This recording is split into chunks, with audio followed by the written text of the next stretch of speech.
ওকে, object oriented PHP এর এই পর্বে আমরা শিখব ইনহেরিটেন্স।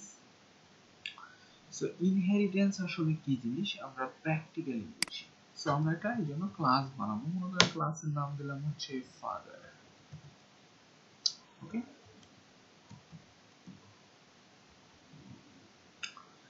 So class father. আচ্ছা, আমরা এখানে PHP স্টার্ট করে নিই।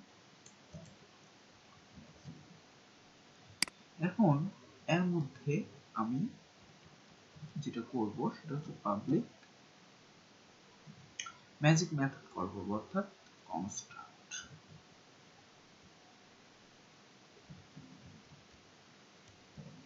ঠিক আছে, এখন এখানে যদি আমি কিছু হচ্ছে যে ইকো করি, সাপোজ মনে করেন প্যারেন্ট ক্লাস, সাপোজ এটা লিখি। এবার আমি এখানে আরেকটা ক্লাস বানাবো, সাপোজ নাম দিলাম সং। এবার এই ক্লাসটা কি হবে, এক্সটেন্ড করবে এই ক্লাসে, অর্থাৎ আমরা এই যে ফাদার ক্লাসের মধ্যে যা যা থাকে, অর্থাৎ যত প্রপার্টি থাকুক এবং হচ্ছে যে যত মেথড থাকুক সবকিছু আমরা এই সন ক্লাসে ইউজ করতে পারবো। সেটাই হচ্ছে ইনহেরিটেন্স। কিভাবে, এখানে জাস্ট আমাদের লিখতে হবে এভাবে এক্সটেন্ড উইথ ফাদার, অর্থাৎ ওই ক্লাসের মধ্যে যা যা আছে সেটা এখানে চলে আসবে। ঠিক আছে, একটা সম্পত্তি বা একটা হিসাব করলে বুঝতে পারবেন যে আমাদের হচ্ছে যে কালচারটা উঠে আসে। সাপোজ বাবার যে জিনিসগুলো থাকে সেগুলো কিন্তু ছেলেরা পায়, ছেলে মেয়ে যেটা বলেন আর কি পায়। সো সেই হিসাবে মনে করেন যে ফাদারের যত প্রপার্টি আছে, যত মেথড আছে, সবকিছুই এখন ছেলে সেগুলা পাবে। সো এটাই হচ্ছে মেইনলি ইনহেরিটেন্স বলা হয়। সো আমি এখানে দেখেন যেটা করলাম যে প্রথমে একটা ক্লাস বানালে এবং ওই ক্লাসের মধ্যে যা যা আছে সবকিছু আমি এখন সনের মধ্যে ইউজ করতে পারবো, সনকে ডাকলেই হবে।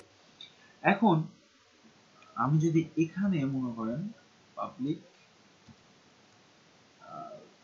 বা আমি এখানে সাপোজ কিছুই না লিখলাম মনে করেন, এখন আমি একটা অবজেক্ট বানাই, সাপোজ হচ্ছে ডলার ওবিজে, দেখেন ইকুয়াল টু, আমি বানাচ্ছি কিন্তু নিউ সন, অর্থাৎ আমি কিন্তু ফাদারের না, ঠিক আছে, আমি সনের বানালাম নিউ সন। এখন কথা হচ্ছে যে আমি কিন্তু এখানে সনের হচ্ছে যে অবজেক্ট ক্রিয়েট করলাম, আর এখানে আমরা একটা মিস্টেক করছি, সেটা হচ্ছে পাবলিক। সো আমরা নেক্সটে বুঝবো হচ্ছে যে এখানে পাবলিক ফাংশন, পাবলিক, তারপরে হচ্ছে প্রাইভেট, তারপরে হচ্ছে প্রোটেক্টেড কেন ইউজ করা হয়। এখন আমরা কিন্তু এখানে সনের তৈরি করছি, ফাদারের না, কিন্তু দেখেন এখানে যেহেতু এক্সটেন্ড করছি কাকে, ফাদারকে, সো ফাদারের মধ্যে যা আছে সবকিছু সনের মধ্যে চলে আসবে। সো এখন যদি আমাদের আউটপুটে প্যারেন্ট ক্লাসটা আসে তাহলে অবাক হওয়ার কিছু নাই কিন্তু। ওকে, সো আমরা একটু এখন চেক করি।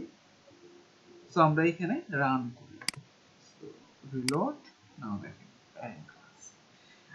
এখানে যে জিনিসটা আপনাকে ভালো মতো বুঝতে হবে সেটা হচ্ছে যে আমরা কিন্তু এই ক্লাসটার কোনো অবজেক্ট বানাইনি, আমি কিন্তু এই ক্লাসের কোনো অবজেক্ট বানাইনি, আমি বানাইছি এই ক্লাসে, কিন্তু এই ক্লাসের মধ্যে কিছু নাই, কিন্তু সে অধিকার পাচ্ছে তার ফাদারের এগুলা ইউজ করার জন্য। ওকে, সেগুলো পাচ্ছে। এখন কথা হচ্ছে যে আমরা যদি এর মধ্যে একটা কনস্ট্রাক্ট ইউজ করি তাহলে আসলে আমাদের আউটপুট কিভাবে থাকবে, মানে আমি যদি এভাবেই কল করতে চাই তাহলে কিভাবে, কোনটা আমাদের আউটপুটে আসে। সো ওটা দেখি চলেন। So public function double underscore construct.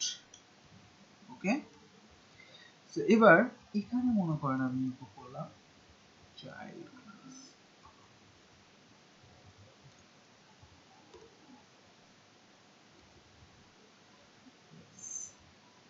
So এবার আসলে আমাদের কোনটা আসবে, সো এবার যেটা আসবে সেটা হচ্ছে সন, দেখবে যে কনস্ট্যান্ট এখানে আছে অলরেডি।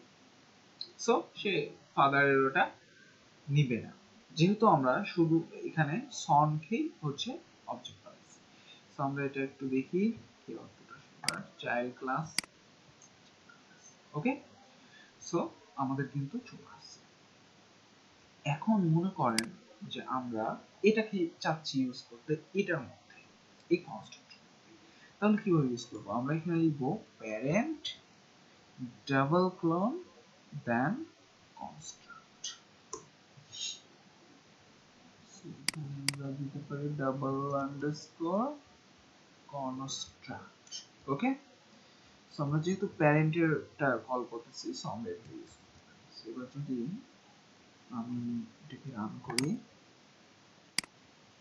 প্যারেন্ট ক্লাস এবং চাইল্ড ক্লাস দুইটাই কিন্তু এবার শো করছে, অর্থাৎ প্যারেন্টটা শো করছে এবং এখানে কনস্ট্রাক্টরটা অটোমেটিক্যালি এখানে কল করছে, ঠিক আছে।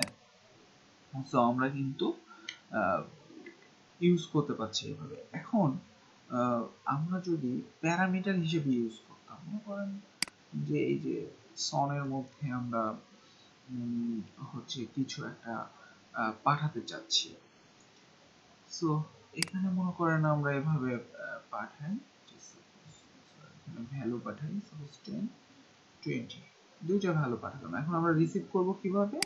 এখানে কিন্তু আমরা প্যারামিটার সেট করে রিসিভ করতে পারি, সাপোজ $a $, সো আমি মনে করেন যে এখানে ইকো করেছি ইকো $a প্লাস $, আচ্ছা এখানে আরেকটি ইকো করি বিআর, যেন নিচে শো করে আউটপুট। ব্যাস, সেটা যদি সেভ করি তাহলে আমাদের আউটপুটটা কি আসে, আমরা দেখি আমাদের ক্যালকুলেশনটা কাজ করতেছে কিনা। ব্যাস, কাজ করছে। এখন কথা হচ্ছে যে এটা ঠিকঠাক মতো কাজ করছে।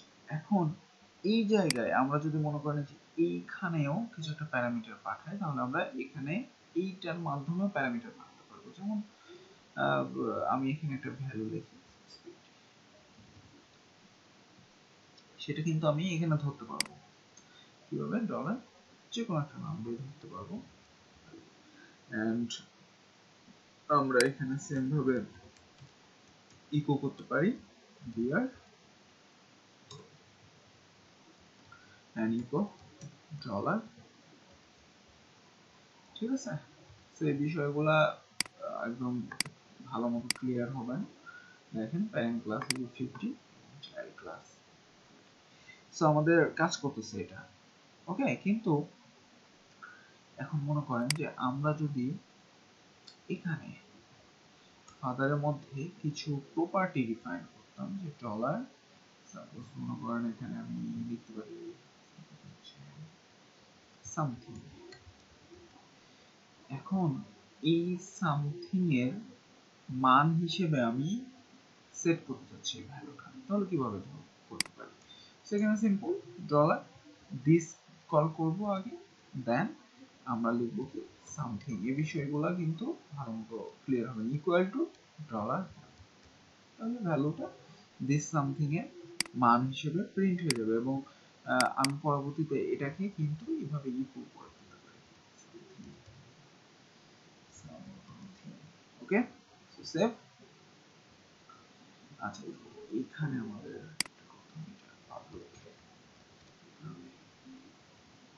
ব্যাস।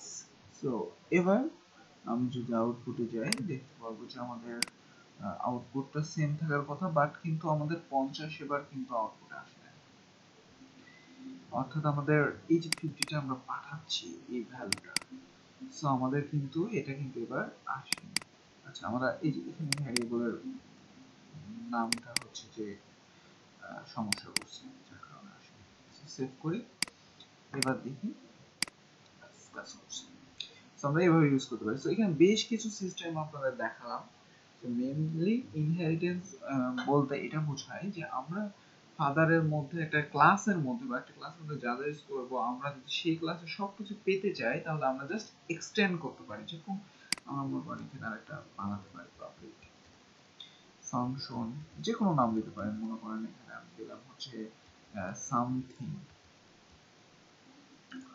সো এখানে আমরা ইকো করলাম, এই ভ্যালুটা কিন্তু আমরা অটোমেটিক্যালি পেয়ে যাব যদি আমরা এক্সটেন্ড করে থাকি ফাদার, অর্থাৎ এই ক্লাসকে এক্সটেন্ড করে থাকি। সো অটোমেটিক্যালি আমরা যখন সনের অবজেক্ট বানাবো সেটা কিন্তু পেয়ে যাবো। সো এখন যদি আমি হচ্ছে যে এই যেখানে অবজেক্ট বানানো হয়ে আছে, এখন যদি জাস্ট আমি এই মেথডটাকে কল করি তাহলে কিন্তু হচ্ছে সো $obj থেকে আমরা কাকে কল করব, ঠিক আছে, যেহেতু ফাংশন এভাবে কল করব। সো আমরা দেখি যে আমাদের সামথিং আউটপুট আসে কিনা।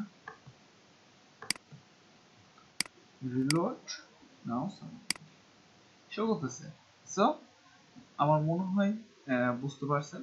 আর যদি কোনো কনফিউশন থাকে তাহলে কমেন্ট বক্সে জানাবেন, এবং হচ্ছে এগুলা একটু বারবার দেখতে হবে, রিপিট করতে হবে, ঠিক আছে, বারবার দেখতে হবে, একবার দেখলে হবে না। ওকে।